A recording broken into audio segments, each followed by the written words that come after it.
والذي بنعمه نستطيع أن نجتمع في هذه الغد المباركة إن شاء الله.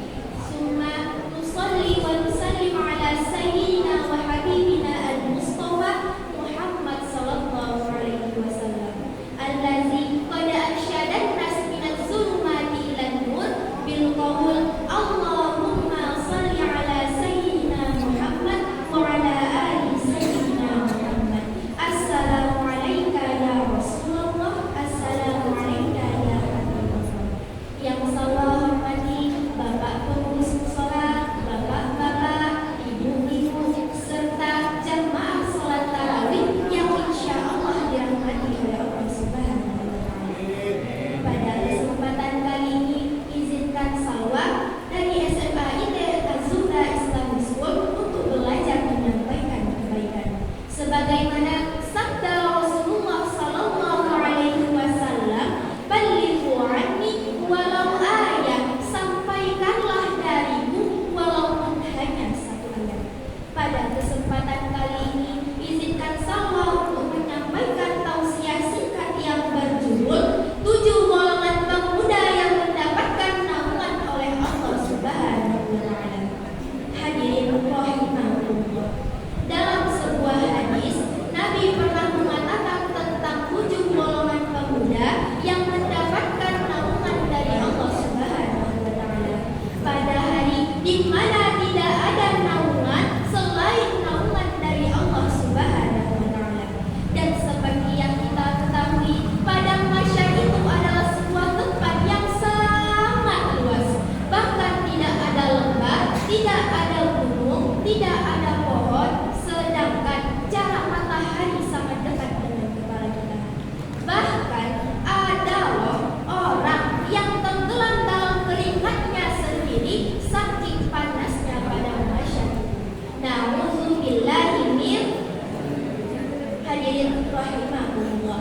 Dan pada waktu itu kita akan berjalan di bawah matahari yang sangat panas menuju tempat hisab tanpa memakai sehelai kain pun dan tanpa memakai alas kaki apapun. Likulli imri'in minhum yawma idzin sya'nun yughni. Ketika semua orang sibuk dengan diri sendiri, tidak ada yang menolong, tidak ada yang peduli, tetapi ada 7 golongan pemuda yang mendapatkan naungan dari Allah Subhanahu wa Ta'ala.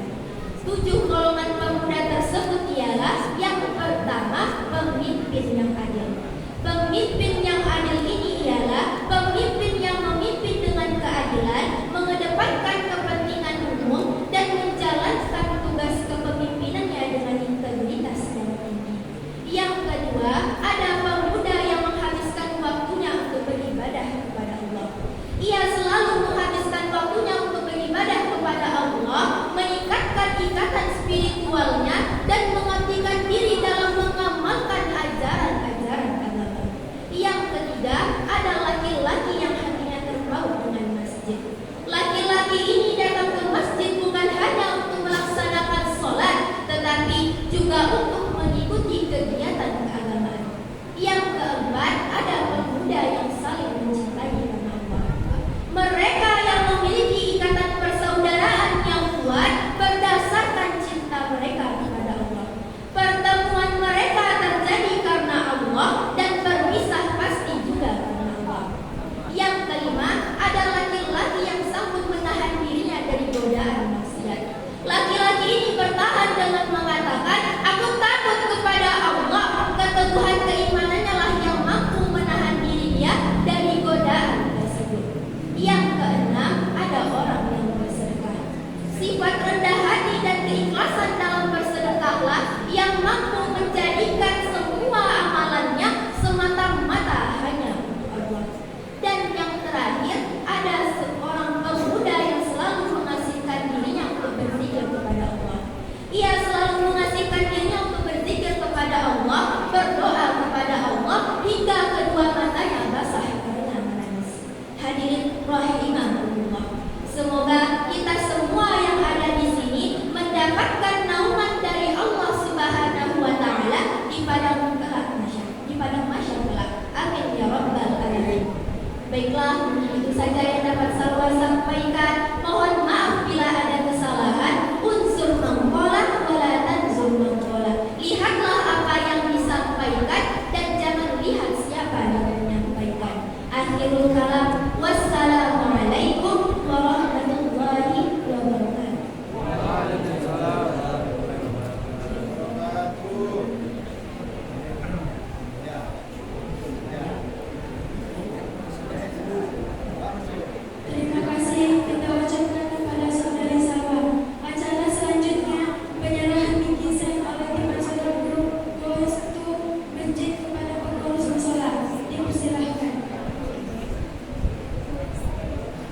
Bismillahirrahmanirrahim.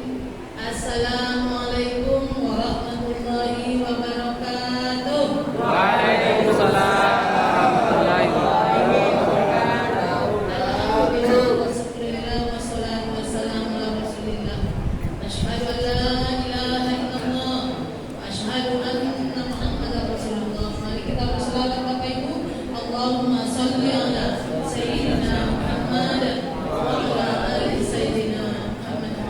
Yang saya hormati Bapak pengurus Mushola Ibadur Rahman dan Bapak Ibu jamaah umumnya kita yang berhadir di mushola ini, mudah-mudahan kita bersama keluarga kita semua selalu dalam lindungan Allah Subhanahu wa Ta'ala. Amin ya rabbal alamin.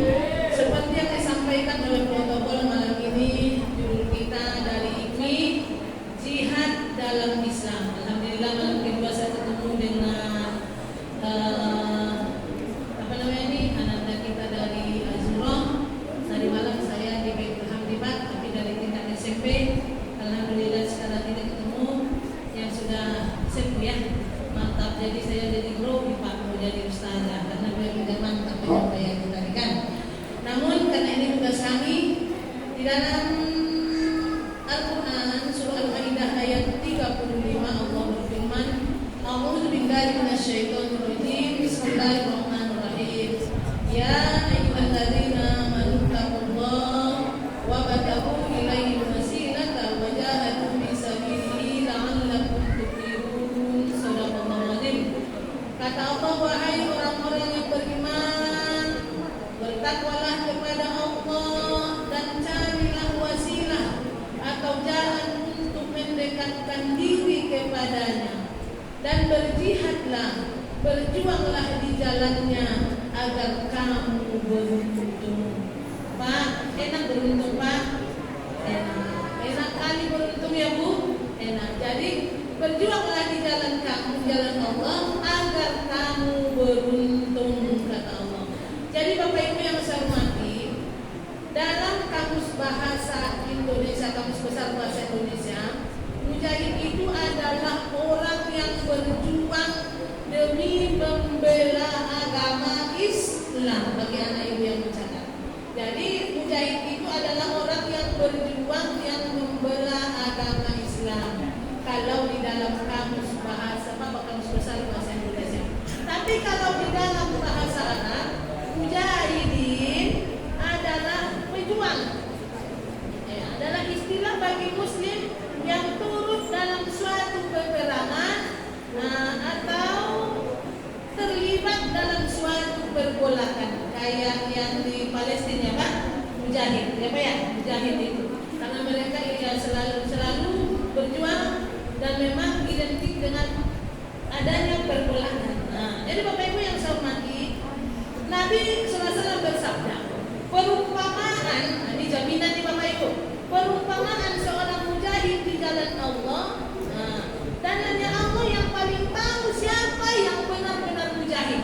Dia Pak, tak semua yang pergi mujahid itu memang benar-benar mujahid. Ada orang mungkin boleh jadi ingin mendapatkan harta, ada orang mungkin Bapak Ibu yang saya hormati dengan faktor lain. Tapi yang tahu betul dia memang benar-benar karena Allah, hanya Allah yang tahu.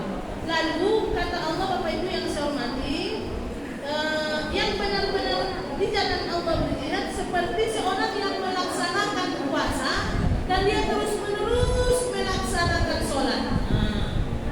Dan Allah berjanji kepada mujahid di jalannya, di mana dia akan mewafatkan orang itu dan akan dimasukkan ke dalam surga.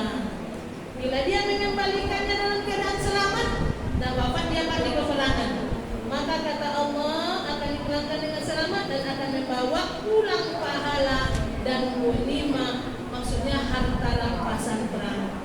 Jadi Bapak Ibu yang saya hormati, buat anak-anak kami jangan salah pengertian tentang mujahid itu. Yang Bahkan kita lihat sering kita dengar orang mengatakan Islam itu dikembangkan dengan pergolakan. Bukannya Pak, Islam tidak pernah seperti itu. Tetapi Bapak Ibu yang saya hormati, kalau sudah jalan itu pilihan yang terakhir dan memang orang Islam tidak mau mencari lawan, tetapi bila datang lawan tidak boleh lari, ya kan Pak? Islam tidak boleh lari dari situ. Ketika Islam disampaikan mereka menolak dan mereka Bapak Ibu yang saya hormati mengajak untuk perang, mau tidak mau terpaksa lewat seperti itu. Jadi kita tidak boleh percaya kalau di media sosial sering mereka menyatakan Islam itu dikembangkan, disampaikan di apa namanya lewat peperangan. Tidak seperti itu Ananda, ya. Jadi Bapak Ibu yang saya hormati, karena ini masa dalam Ramadan, bagaimana orang Islam jihad di Ramadan? Ya Pak, satu, jihad pada bulan Ramadan ini adalah jihad nafs, jihad melawan hawa nafsu. Itu yang pertama di Ramadan ini, yang paling pengertian umum. Nanti kata Allah, Bismillahirrahmanirrahim, walladzina jahadu biha lanahdiyannahum subulana wa innallaha lama'al muhsinin. Orang yang berusaha dengan sungguh-sungguh untuk mencari keridhaan dan kami benar-benar akan tunjukkan kepada mereka jalan kami. Sesungguhnya Allah benar-benar bersama orang-orang yang berbuat baik. Bu, jadi puasa itu rukun yang kedua. Kemarin waktu kita bicara masalah kaifiat, yang kedua kan imsak, Pak, menahan. Yang ditahan itu apa? Yang diperjuangkan itu apa?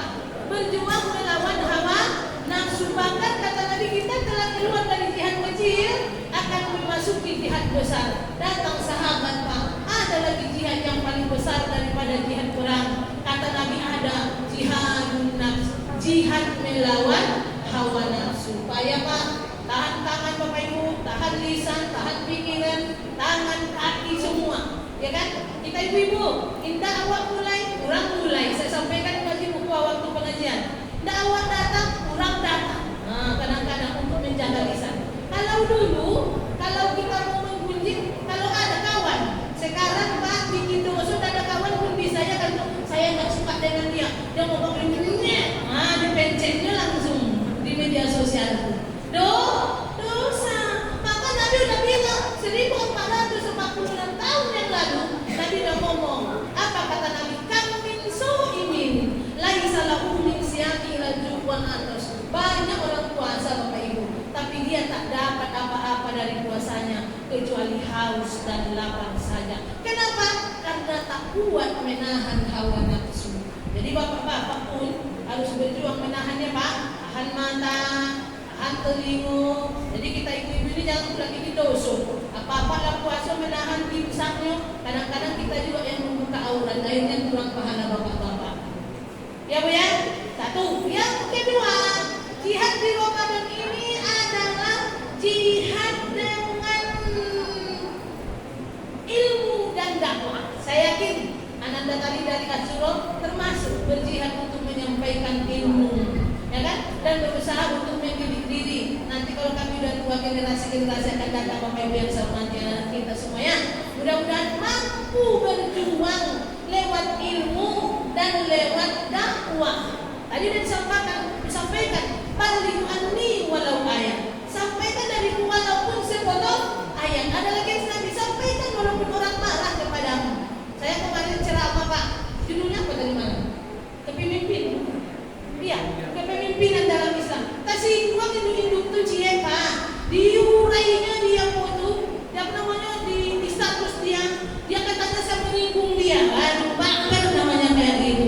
Siapa yang merasuk berarti itu yang kanan. Bu, masa kami menyinggung? Saya mampu masih Pak. Baru kenal. Ketanggalan saya Pak. Ya.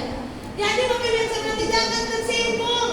Kalau memang benar kami ini berjuang bukan menyinggung. Banyak kali yang kami singgung tiap malam.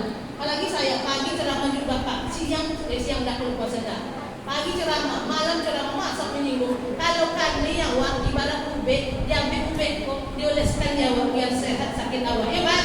Jadi kami berjuang, sampaikan walaupun orang marah kepadamu biasa. Sampaikan walaupun itu satu ayat. Berjuang dengan ilmu, berjuang dengan dakwah. Maka Bapak Ibu yang saya hormati, jihad tidak selalu berarti perang, tapi juga bisa dalam bentuk menyebarkan ilmu dan dakwah. Di bulan Ramadan umat Islam dianjurkan meningkatkan dakwah baik dalam ucapan maupun dalam perbuatan. Nah, yang ketiga, jihad dalam harta dan kebaikan. Pak, Bu, Nabi mengatakan pahala yang sunat di hari biasa Allah hitung itu seperti yang wajib di Ramadan. Pahala yang wajib di hari biasa di Ramadan itu berlipat ganda 70 sampai 200 kali lipat. Makanya cari infak sedekah itu lebih enak di Ramadan Pak daripada di luar Ramadan ya. Jadi Bapak Ibu yang saya hormati, kita berjihad dalam bentuk harta kita, bersedekah, membantu sesama, bentuk jihad yang sangat dianjurkan. Ini merupakan perjuangan melawan sifat gigir. Ya Pak ya, banyak menunggu, apa tadi pulang kampung lain, beli kue lain, kadang-kadang itu datang dari dalam. Mau enggak? Dan Bapak Ibu yang saya hormati, dan juga berjihad kita untuk tidak terlalu mencintai dunia dan membantu sesama yang saling membutuhkan. Itu maksudnya jihad Bapak Ibu yang saya hormati dengan harta dan kebaikan. Bapak Ibu, sedikit saya kembali kepada yang awal tadi. Masalah mujahidin. Mujahidin pada masa Rasulullah SAW ketika mau pergi perang, Nabi selalu membakar semangat para mujahid pada masa itu. Sampai Nabi mengatakan, kalau sekiranya gugur di medan perang seperti janji Rasul tadi, Allah akan menyediakan tempat yang terindah, yaitu surga. Bahkan kata Nabi, akan disediakan kepadanya bidadari di surga. Jadi Pak, saya baca Bapak Ibu yang saya hormati di dalam satu buku, dan di dalam Quran kata Allah fi khairatul hisan. Di dalam surga itu Allah sediakan bidadari yang cantik, jelita, baik-baik. Sampai saya lihat di buku gambaran bidadari itu, bila dia minum nampak lewat di sini. Wah, jadi saya terbayang dulu ada iklan di TV, kan ada orang minum Aden Sari. Nah, ini Aden Sari. Ya kan apa gininya lewat? Mungkin kira-kira itulah bidadari.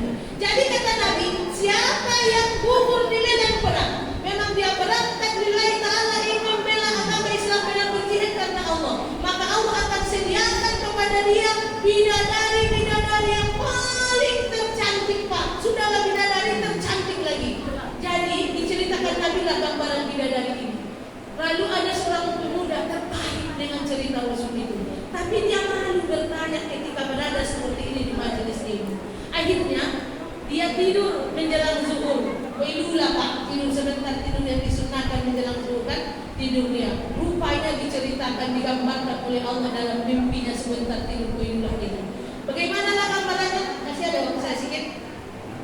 Boleh Pak? Boleh, saya ceritakan dulu ya. Jadi katanya mimpilah dia, tadi kan dia ingin nih mendapatkan bidadari yang masuk surga kalau gugur di medan perang. Tapi di medan perang Pak, tidak gugur jihad di puasa, tak gugur jihad di harta, tak gugur jihad di apa tadi Bu? Jadi dakwah dan ilmu tidak, khusus yang gugur di medan perang pada saat itu. Lalu bermimpilah dia lihat satu istana cantik, tak pernah kulihat itu di dunia. Lalu ada perempuan cantik, tak pernah dia lihat secantik itu perempuan di dunia. Lalu dia beranikan diri mendekati. Tempat apa ini? Ini surga. Terus engkau adalah bidadari? Iya. Lalu kata Nabi, siapa yang gugur di medan perang, Allah sediakan perempuan cantik sekali, namanya Ainul Mardiyah. Wow, ingat-ingat ya Pak, Ainul Mardiyah, ya. Jadi pandangan yang diridhoi. Tadi apakah Anda Ainul Mardiyah? Oh bukan, saya bukan Ainul Mardiyah. Kalau Anda mau ketemu Ainul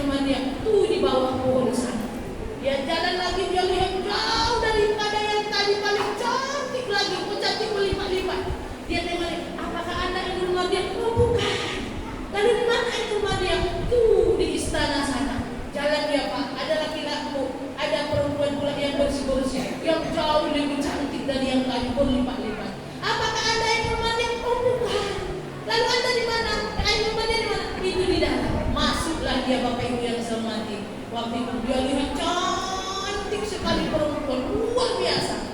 Dipaksanya diberanikan diri. Apakah Anda ingin dia? Iya. Cantik betul. Lalu katanya Bapak Ibu yang saya hormati, dia mendekat, stop, jangan mendekat-dekat saya. Anda belum waktunya dekat dengan saya. Terbangunlah dia Bapak Ibu yang saya hormati. Ya.